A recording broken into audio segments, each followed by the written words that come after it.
Welcome to Consensus Unreality, the podcast.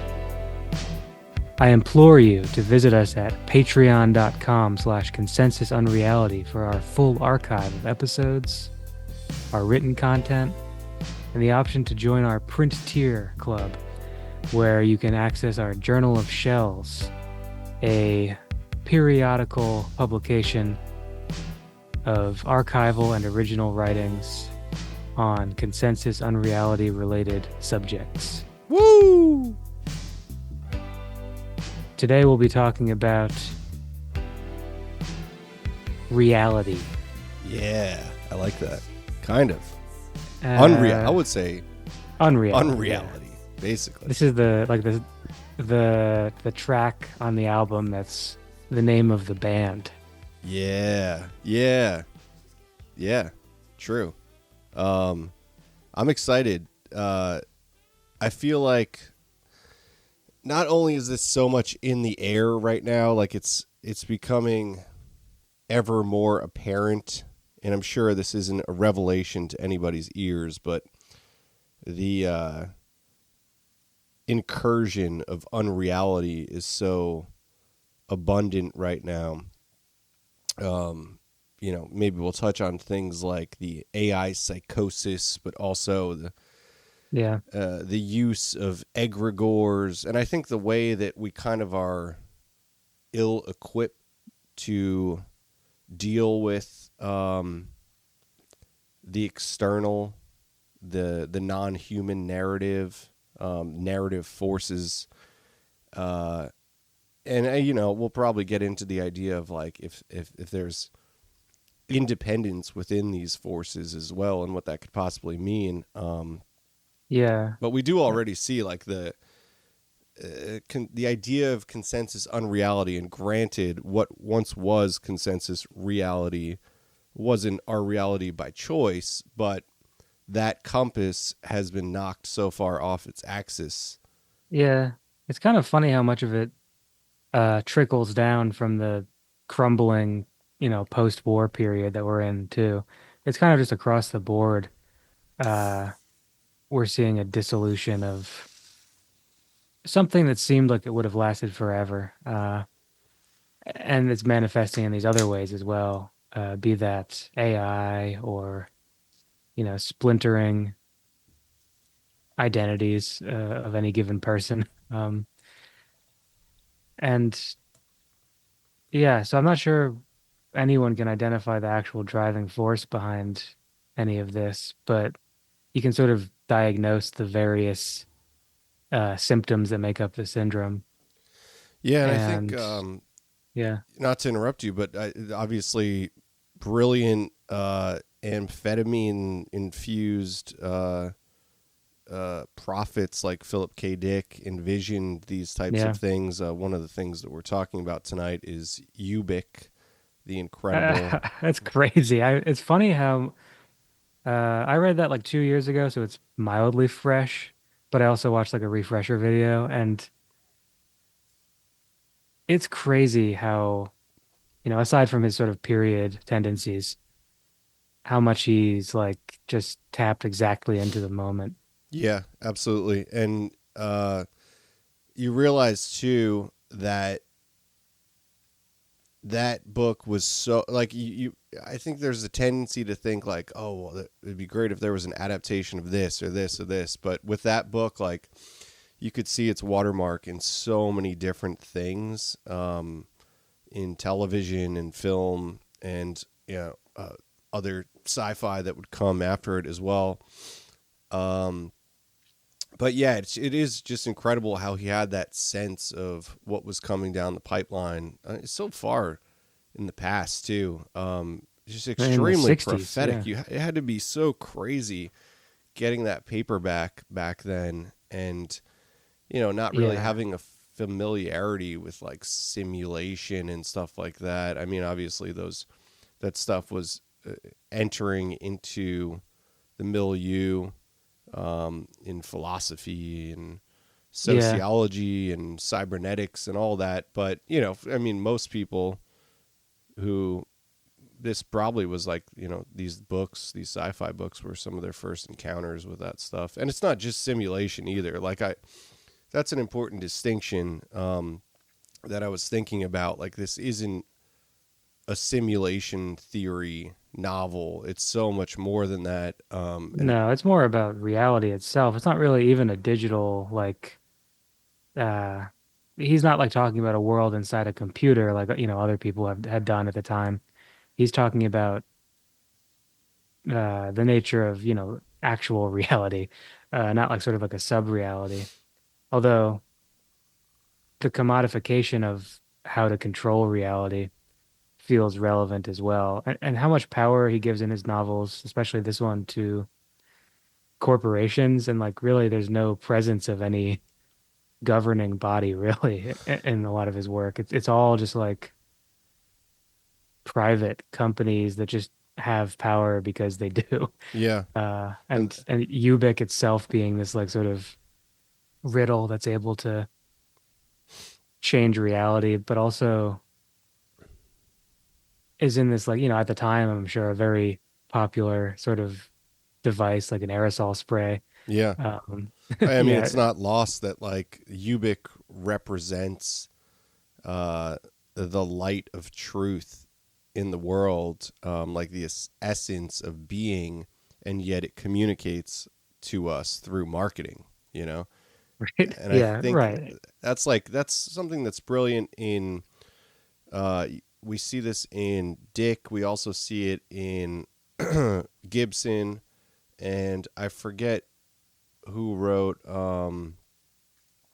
God, what's the, is it Neil Stevenson who wrote Snow Crash? Snow Crash. They Yeah, also like they all understand that like monopolies is the way that we're going, and like these ever increasing conglomerations of these corporate titans just joining together and forming these like power blockades. And right. that's a really interesting thing too, because I mean, we could talk a little bit about the Netflix acquiring of Time Warner and the entire catalog of Warner Brothers Yeah, Studios, it's odd. going back to 1923. Maybe we'll save some of that conversation for the back end, but there's insane ramifications to that. And it's unprecedented that this merger would even pass through antitrust and monopoly Those are basically not even, regulations. yeah, they're like symbolic at this point. Well, it's being forced. I mean, its hand is being forced. Right. But I mean, that's the time that we live in. Like, you can see the writing on the wall of these really just unprecedented monopolies forming, and being able to construct these incredible walled gardens, these fortresses of intellectual property, Yeah. or property in general, of ownership. Right. And that was, they like Dick prophesies that like there's something so compelling about the espionage element in these stories. Especially Ubik. Yeah, the like anti telepath sort of stuff where it's like a huge industry of, blocking psychic corporate espionage.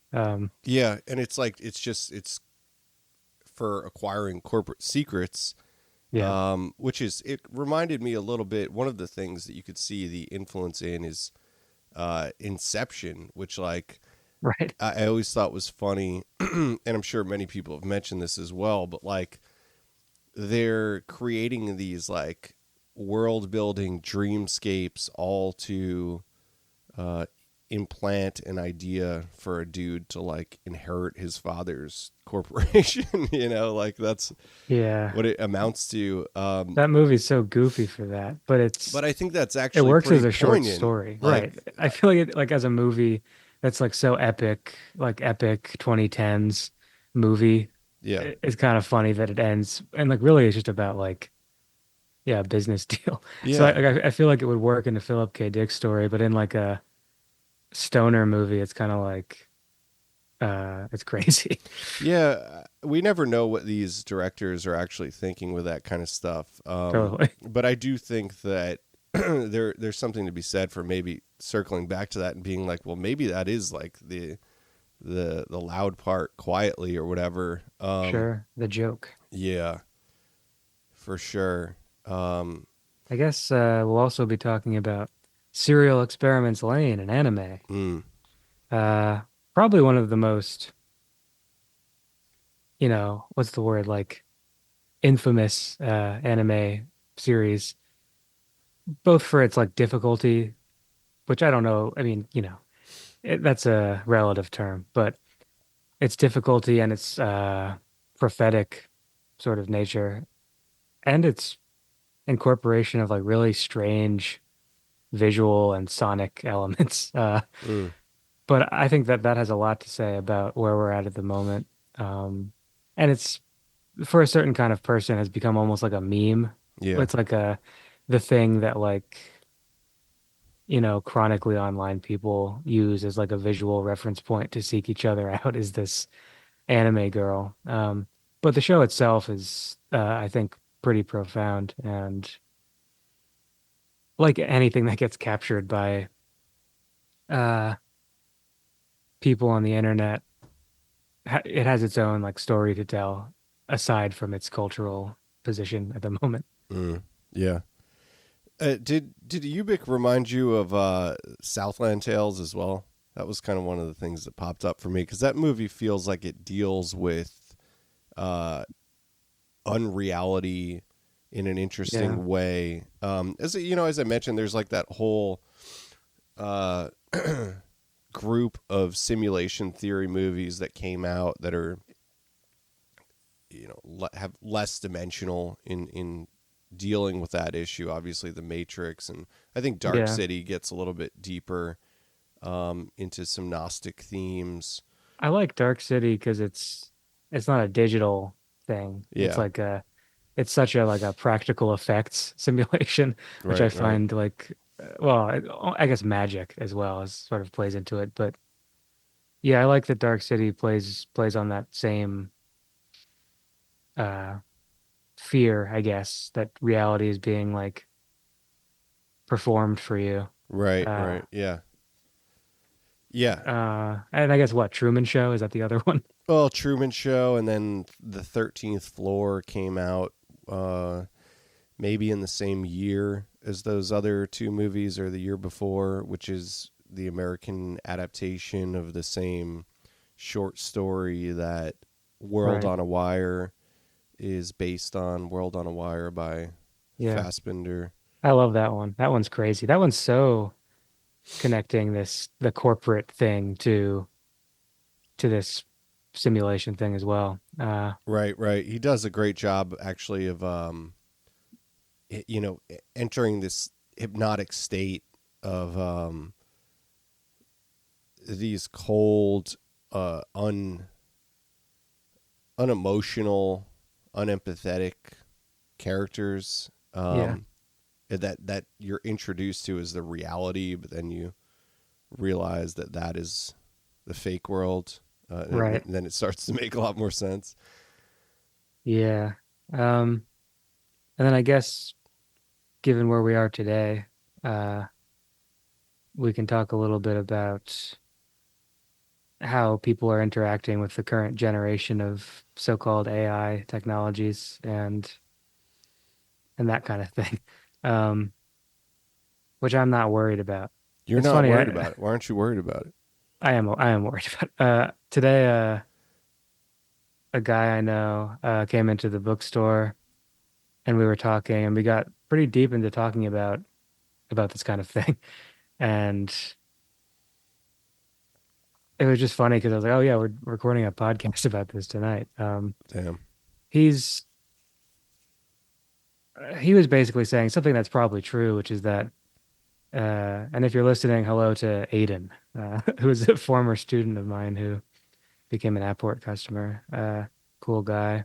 He was saying he like doesn't use any social media and doesn't use AI at all, and it's still like, these things are still kind of swirling around us. So like me, I don't use it.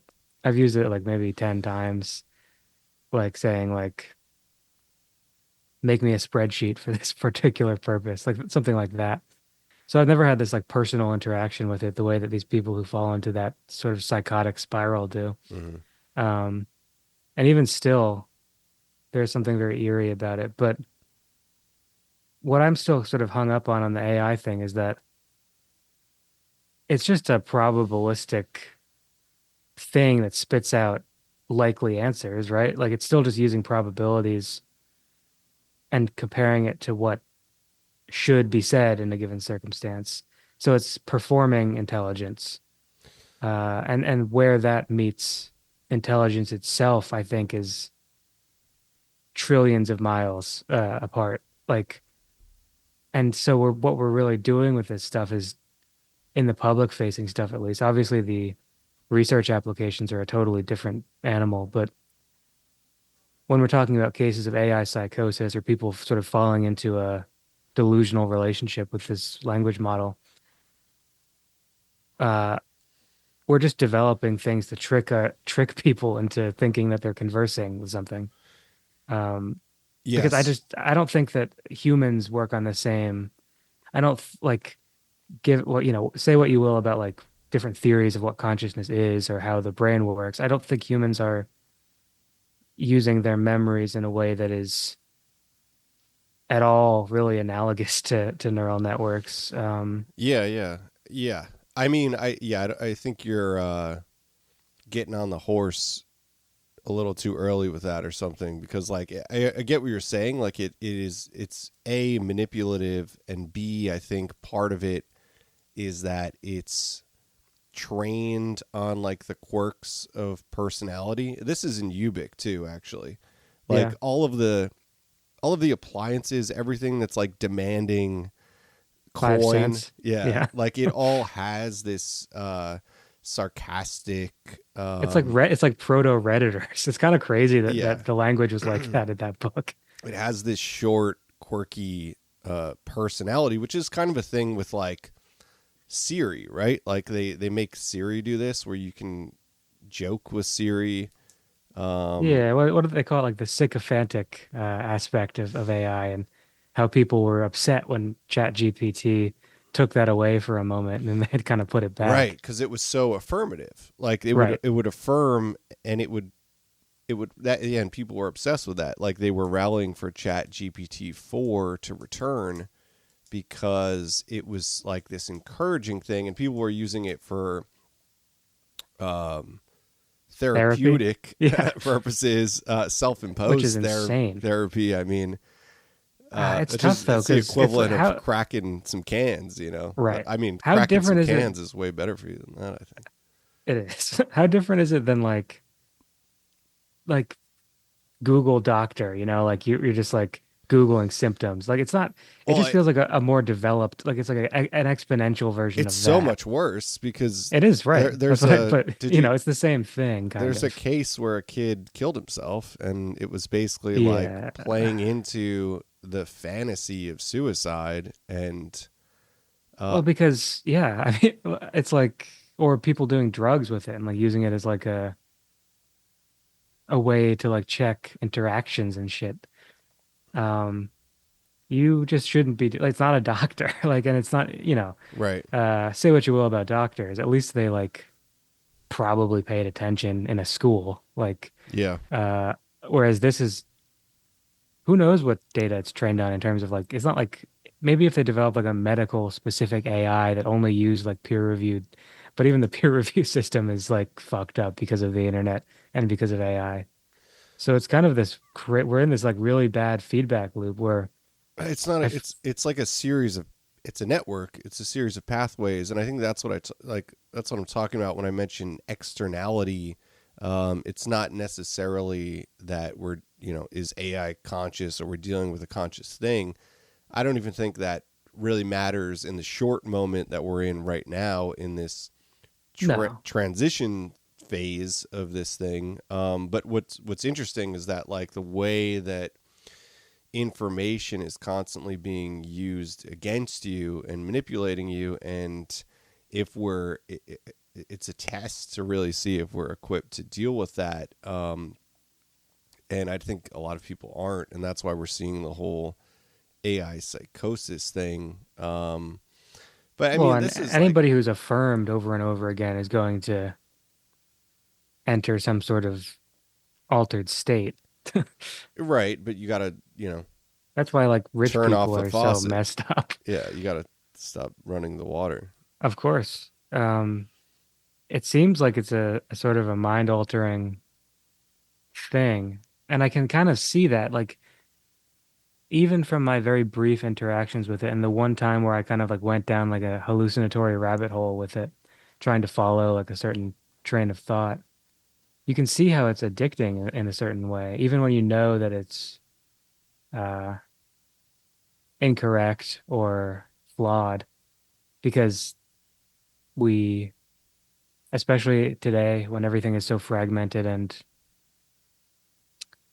isolated, and everyone's like kind of messed up right now because of all the other reasons that the world is falling apart. It's so attractive to like have something that will always respond to you right away. Like it reminds you of like having like a AIM pen pal or something Yeah, where like everybody was always just on the family computer all night. Whereas today, it's not really true. So I can see the attractiveness of it, but sure. Yeah. it's so nefarious. I mean, obviously there's some like John C. Lilly slot machine tech going into it as well, of like the reward stimulation. You're also kind of like prying at it to, Yeah, see when is it going to crack that moment? Like when is it going to supply some sort of revelatory information, which it's incapable of unless it's writing you some piece of like code or something, I guess. But right. It's just, yeah. And that's part of why I find it, I don't know, like this is going to sound mean, but I guess it just is. And because things are changing so quickly, this might sound insane in a year, but like I just feel like I feel a lot of pity for people who are like deep in the use of it. Like people that I know. well, Uh the chatbot scheme is it's just brutal. fascinating. And it's not to say that like incredible power is being generated from new computers, like the new Nvidia. Like one plate of this supercomputer can move as much data as on is that's on the entire internet. Like that's the scale that it's capable of. So you could imagine, I don't know what kind of research could be done with something like that. But at the It must same just be time, like crazy, yeah. the front facing element of, quote unquote AI, like the chatbot scheme, it's hard to imagine what, like, how much better can it get? I don't know. Like Yeah. yeah. I don't know. I don't I mean, I how th- much better can like the public facing chatbot aspect get? I don't really think that it has all that, like it doesn't really have anywhere to go. well, It could just get more knowledgeable. I think something that I realized, like that, I finally watched that movie Ex Machina, which is hilarious because I know it's from like 2017 or something, but I've put Yeah. that movie on like 4 times in my life and just fallen asleep or something. I just can't stand that guy. He's a very weird, polarizing director. I just don't like his movies. Yeah. Is he polarizing because of like personal, like is he Well, say I think stuff? aesthetically he's like poisonous. Like the soundtracks and the imagination of like the way that Yeah. his movies look is. I didn't mind Men. It was kind of a weird horror movie I is what didn't I see read that it one. as. I've seen some Yeah. other ones though, and I've seen What one of his TV shows. But Oh, right. I mean, Civil War was an atrocity, but yeah, but he uh, always does, like he's good at identifying these topics of yeah, intrigue. Anyway, I think that one thing in, I don't know if it's in, well, I guess it is in Ex Machina. I think it's like presentation, like presentation is everything. So if you think you're on your phone talking to a chatbot, if you're a person who's reasonable, like you're, going to have some control over that situation and understand the situation. But I think if you Yeah. go into a situation thinking that you're talking to a real person, and like it's like being greeted by somebody when you walk into a store, you assume that like that person works at the store, you know. Right. Yeah. Yeah. I don't know. I mean, who's going onto like the Chat GPT app and thinking like, I guess a lot of people Well, think that they're it's like not, but I'm talking about the way that it will be integrated into our uh, lives, oh, sure. Right. It will be. Yeah. I mean, I've had situations where I'm not sure. Like if somebody's talking a little too proper, I'm like, on the Sure, yeah, phone. right, right. I'm like, are you really a guy? Like, or if not, can I say like really crazy stuff to you? Well, I Like, I think I mentioned this in the Discord, but I think that it's not going to be long before we see. It's sad to say this too, but I think that like somebody's going to kill somebody and be like, I thought this person was AI. Like it's going to be the yeah, defense, because it's going to just seep in and it's going to create this paranoia state. And that's what's in Lane, right? I mean, that's Serial Experiments Lane is the way that like the yeah, external, the what's going on in the external web like seeps into reality and infects you. yeah. That show's so strange because it just takes as a granted point or whatever that there is just a what do you call it? An osmosis between these worlds. It doesn't even seem like it takes all that much time in the show to rationalize or sort of like get into the metaphysics of it. It's always kind of like coming in and out. And probably because we're following the from the point of view ish of this character Lane, who, spoiler alert, sorry. Why did I say that? Who cares? It came out in 1999 or Yeah, something. in 98 we're spoiling books and She shows, but these are she's old basically programs. like Doesn't matter either. They're both right. good by Yeah. even being spoiled. Yeah, she's like more or less a like egregore or entity of the Wired, which is sort of their analog for the internet in that show. She's kind of like an avatar of it, I guess, who kind of comes out and into this world. Maybe. It's complicated because there's also this sort of like humanistic side to the show where,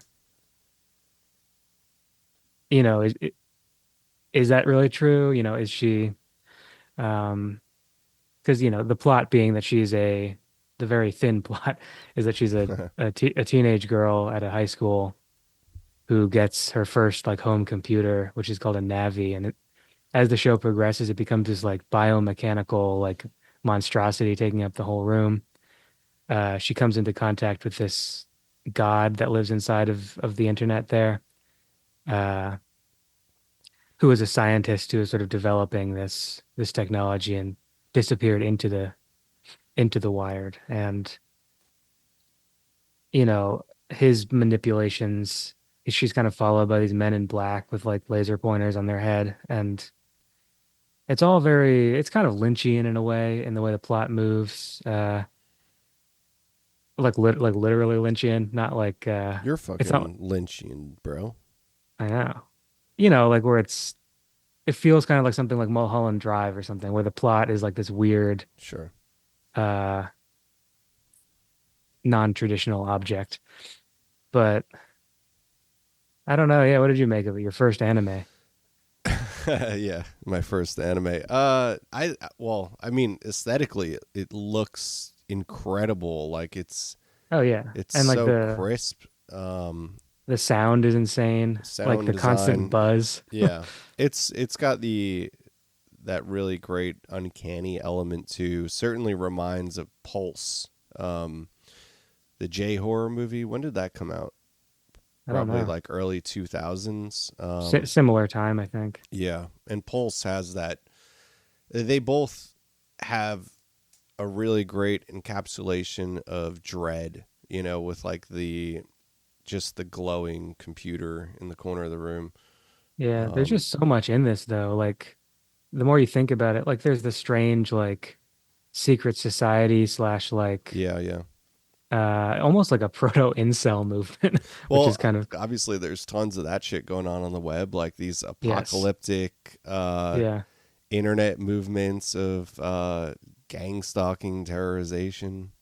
Yeah, it's really like extremely prophetic, like suspiciously so. And then of course there's episode 8 or 9 or whatever when it has this sort it's called protocol where it goes into sort of this theory of how the Wired came to be based on this developer of it. Masami is his name, I think.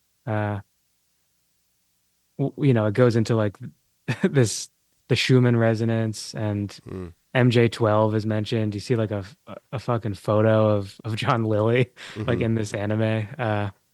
Roswell and the seeding of technology.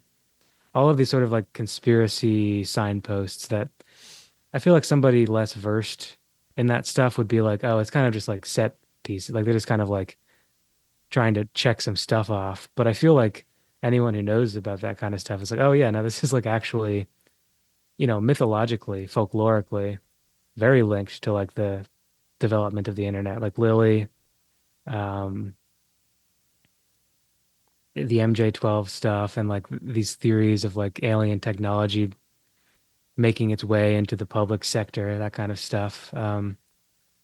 So it's a really fascinating kind of distillation of 90s, like early internet uh,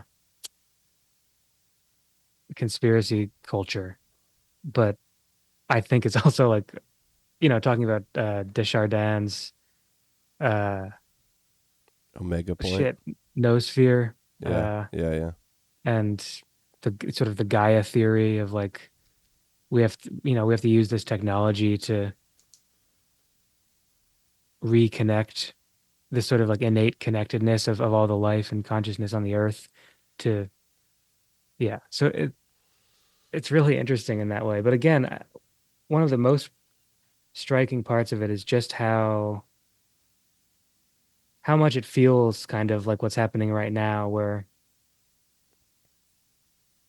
she's talking to like a girl who committed suicide on her computer after it happened in the first episode. Mm. And it's not a one-to-one thing, but this current trend of like recording and then reproducing loved ones' speech habits and sort of Oh my personalities. God.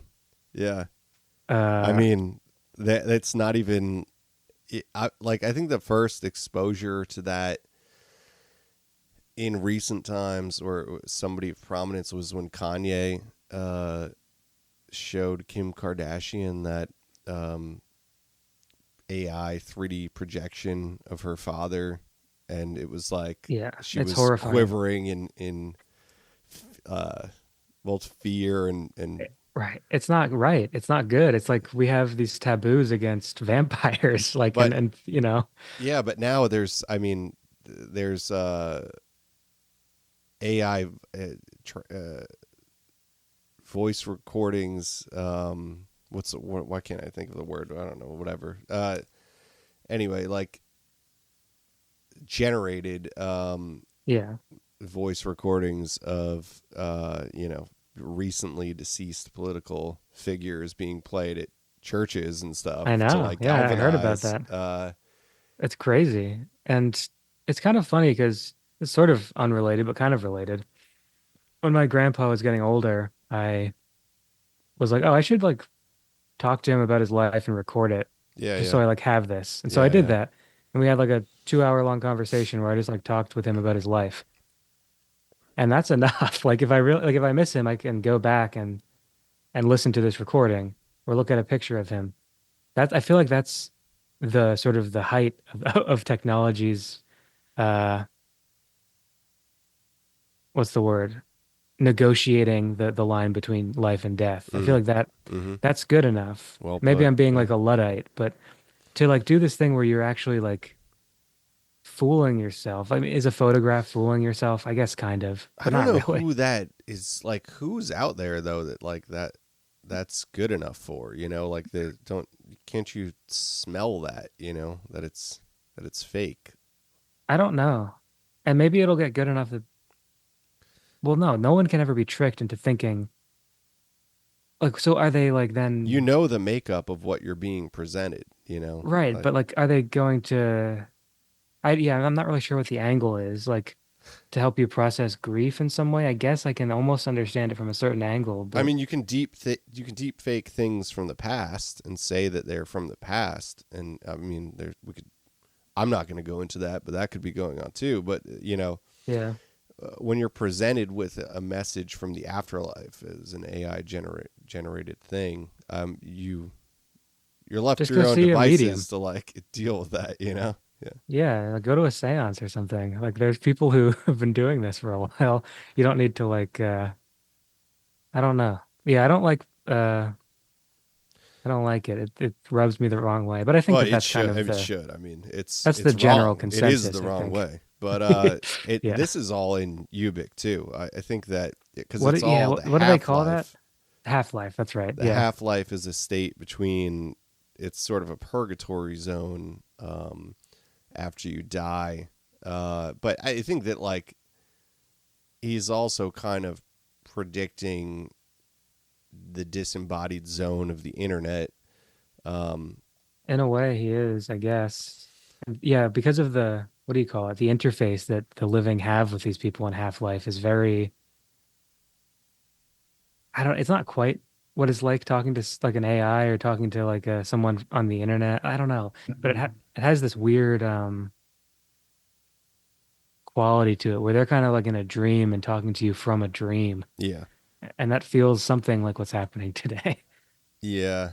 It's fascinating you mentioned Deschardet too. Always think back to him as such a strange figure factoring into the current moment, Yeah. especially when, I don't know, maybe bringing it back to the UAP, UFO conversation a little bit too, since given the fact that we just talked about age of disclosure on the Right. Discord, talk And about then on unreality. Patreon. Yeah, Yeah. on Patreon is what I meant. But it's crazy how Pasulka always entices thinking on this in the moment as well, because she's so involved with the philosophy of Deschardet. I think she was also Like the sort of Catholic schooled in with or the Jesuit, yeah. education, which Deschardet Yeah. was a Jesuit. Um, And that is Diana Pasulka of American Cosmic. right. Hey, look at you explaining stuff. Put the footnotes in. Yeah, we've talked about both of her books on episodes. Seems to be some dodgy language and talking points in her books that feels tangential to Yeah. AI, more often like more tangential to AI than actually Aliens. aliens. uh, Yeah. and she's probably leaning that way more too, right? Doesn't she have another book? Uh, She has one coming out. I can't remember what it's called, but it explicitly mentions AI in the subtitle. yeah. I mean, there's So, always been a bunch of stuff bumping up against AI with her books. But Deschardet, yeah, the Omega Point is all about us sort of yeah. commingling into this like joint system to progress evolution. It's basically the idea that we can't evolve anymore physically, so we have to all jack into this thing together to like push evolution. I think Not we that can he was like devolve. explicitly saying that, but Right. I think that's kind of the way that it's been adapted, and I do think Yeah. there's a bit of that in what he's originally saying to begin with. Yeah. I think the thing with Serial Experiments Lane that is most strange is this idea of a sort of like godlike entity on the internet, uh, or in the wired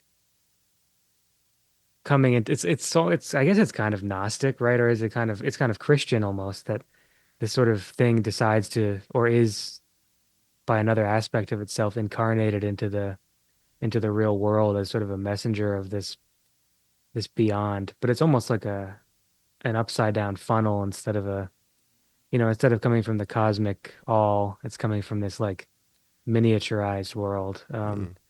And that seems to have something to do with what people are and the sort of the apocalyptic side of the AI conversation are worried about is that somehow either through manipulating our technology or somehow actually incarnating, they're worried about these things kind of coming to be. Um, but what the show theorizes kind of is that what if it were to come into this world and choose to be like a person, I guess, which, that's a I don't actually buy that though. Like I think that that's another narrative superimposition. Like what we're talking about with all of this oh yeah, it's not in it's a our it's a world. religion. Yeah, yeah, and that's the strange thing too is like our inability to rationally regulate and parse these things out for ourselves and as a society Yeah. has us turning to old forces that we thought we buried, like, and I'm not Well, saying we should have I don't buried, know. but like you know, Yeah, it we're might just be the certainly same thing. turning to uh, religions that we thought were Right. behind us and concepts that we thought were behind us are coming back to the surface. Maybe, yeah. It's complicated to me because I, like well, never mind. I don't know where that train of thought was going, but yeah, I I, don't know if I there's just think a that like maybe we got away from those things. We thought we got away from those things, and that was a little getting ahead of the gun. what Like, things like just a belief in God. and not just that. I mean, I think that's something that will always be there with us, and like how we Yeah. grasp with that or whatever. But I think like the more rigid Judeo-Christian themes that are resurfacing in um, very strong, powerful ways, whether it be with concepts of the Collins elite or something like that we have kind of Yeah, touched on, but also this antichrist and AI sure. conversation. And I'm not even like the people that are bringing that up, I don't think necessarily believe any of that. I think they're using that to galvanize forces in abstract ways. Like Um, the sort of fundamentalist, uh, demonic Christian sort of thing is coming out through. I mean, I guess demons are not very far from people's mouths when we start talking about AI. it clearly has so much utility, and in a world of like a fragmented landscape of Yeah, influencers and content creators, it's a really good scheme to keep people engaged with belief and like these strong forces that get into you. But I also think like the whole seminars by Peter Thiel on AI and Antichrist, like there's clearly some waves being pushed intentionally, like moving things around with yeah, those steering things with those conversations. yeah. Well, it's because like a lot of technology, like across history, we have visions of it before it kind of comes to be. And so I feel like people like him are using that, people's notions of what an artificial intelligence will act like if it were to come to be, or what AI like technologies will do in society. We have like Star Trek and like we have all of the films about this. I feel like the people who are We actually have Star developing, Trek in all the films. we have Star Trek and all the films about it, Yeah. and you know what I mean, though. Like we have a cultural memory of this before it came to be, and so the people who are developing the technology are, of course, going to play into that. And whatever the actual application ends up being of these things, uh, military intelligence wise, we might actually never know. But I assume Well, yeah, it would be safe to, I would be safe to assume we that already don't know. they, It's right. 20, at least 20 years ahead of what we are exposed to, you know. We can assume that it has to do with surveillance. I think it's probably true. And Yeah. perhaps because what else is there? There's control and there's expansion. So it has to do with one of those two things or both. And what it actually looks like deep in those weird places, who cares? Like a You know? minority report type situation. Right. Did they have like weird guys in bathtubs like connected to AI? I don't know. Yeah. Just like it's minority report minus the psionics. Right. It's But that's just the like whole, internet search profiles in which sentient is like, world situation. so I guess I assume that it's doing a lot of like mapping what people of interest will do. It probably has a lot to do with predictive things. Sure, And and that's already out there. I mean, like yes, there was a whole expose on the trap wire that was installed in all of the train stations and stuff, which was like right. facial recognitive profile mapping super software. And that was almost 10 years ago now. So Yeah, who knows what they're, I mean, the facial recognition stuff is obviously being used, and then like not admitted to being used. it's more the Like, profile construction stuff that's alarming. And how right. far, how much is invested in that? How far does that go? How much of that is used that we don't see? I don't know. It's crazy. It is crazy. I don't really know where it's going, but I don't like it. Um, Well, imagine the kind of like sleuthing that's going on, like a digital PI. You know, yeah. if you were applying to some high profile corporate job or something, like I'm sure there's a whole like crawling, sleuthing program that could be applied. Maybe. I don't know. There's probably just the Uh, software for it. Maybe it's all just private contractors and corporations. Maybe the It's government back isn't to using that it at all. beautiful espionage that we were talking about in the beginning, you know? Like, Yeah. Like I can't, well, I mean, this is kind of like a dumb person thing to say, but like the US government is in such shambles right now that I don't really know how they could be using it at scale in a way. I mean, maybe that's what the why do you AI is think for. what makes you think they're in shambles? I think that Uh, no, they're you're right. Yeah. moving at a swifter pace than they have in a long time. And I think they're I, moving with intention. I'm talking about like when we think of like the CIA or the FBI, like a traditional sort of like the person who would be doing this kind of work using AI. I just don't know if they're really doing it in that way. I think that's It, just like your maybe they are though. imagination. I don't know. And it's I all mean, like it's it's all Palantir and shit anyway. right. That's what I mean. Like, uh, I don't know like what the actual like legacy, Yeah. uh, aspects of the government are doing.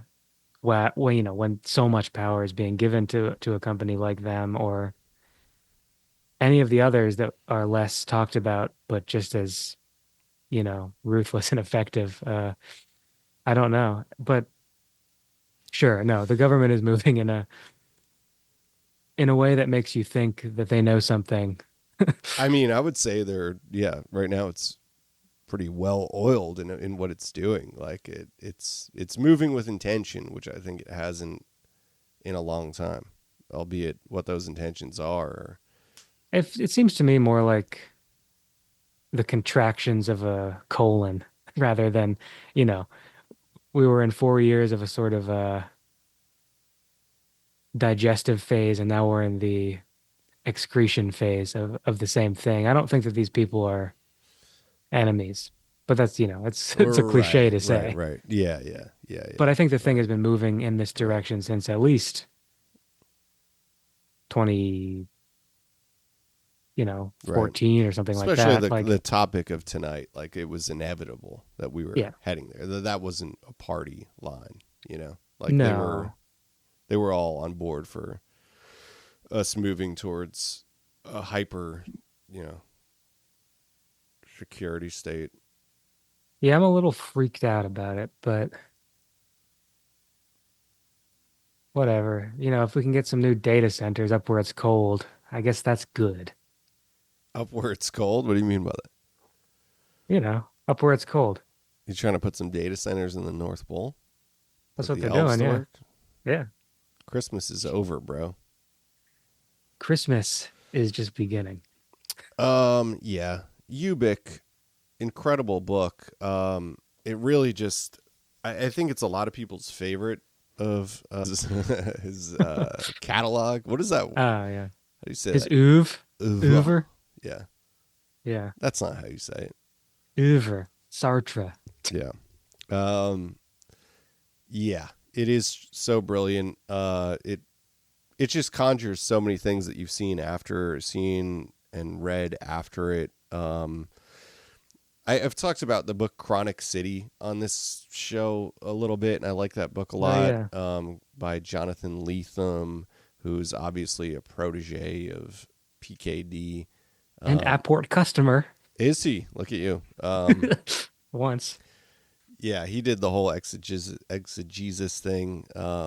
Yeah, that book is indispensable if you can find it. Not that you can read the whole thing, but I just love having that thing around. Yeah, yeah, it's like 900 pages. He edited that. But yeah, Chronic City deals with unreality in a great way. Much like the Blue Ant trilogy of William Gibson of the Yeah. uh, early aughts. It it deals with its current time and place. It's not envisioning a future, but it also like understands the way that media presents these false narratives that are I don't know, so totemic to our reality that we accept as Yeah. shaping our reality and are illusory. Um, Certainly Lost too, right? I mean, Lost would have in the last season with the final. Right. Don't spoil it. Yeah, all spoilers. This is a whole spoiler around here. Yeah, no, maybe we should do a whole like 10 episode Lost series. We'll do a 10-year podcast on Lost. No, you don't get it. They weren't dead. Right. They died. No, they weren't dead until the last season. They died when they died. Yeah, that's true. Yeah. This is bad. We're gonna have to. I mean, if you haven't watched any of this stuff, you're getting Yeah. spoilers. No, we only ruined like 3 things. I feel like it has something to do with the leftovers too. Speaking of spoilers, Oh, remember the end of the true. Yeah. leftovers where they Right. go Right. into like the Right. Right. into that pod? Yeah. Absolutely. Definitely.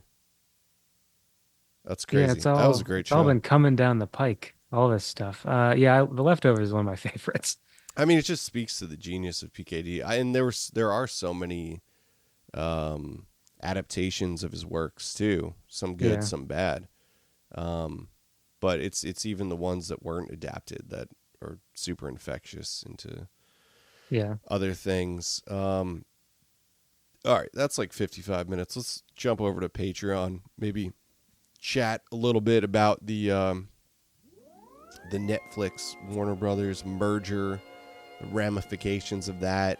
We'll be joined by entertainment attorney. No, I was kidding.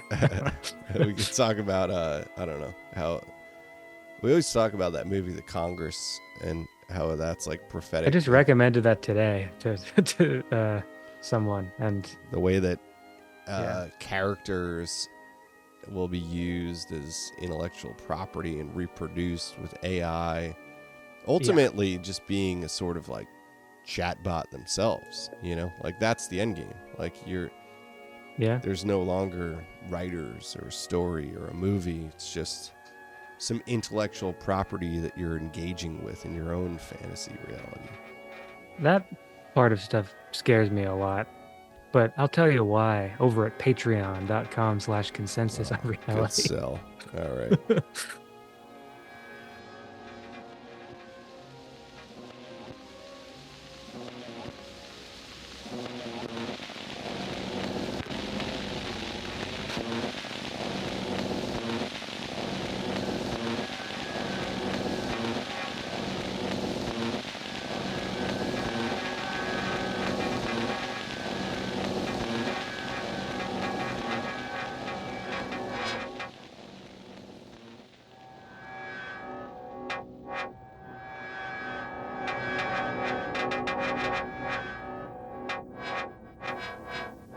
And we're back.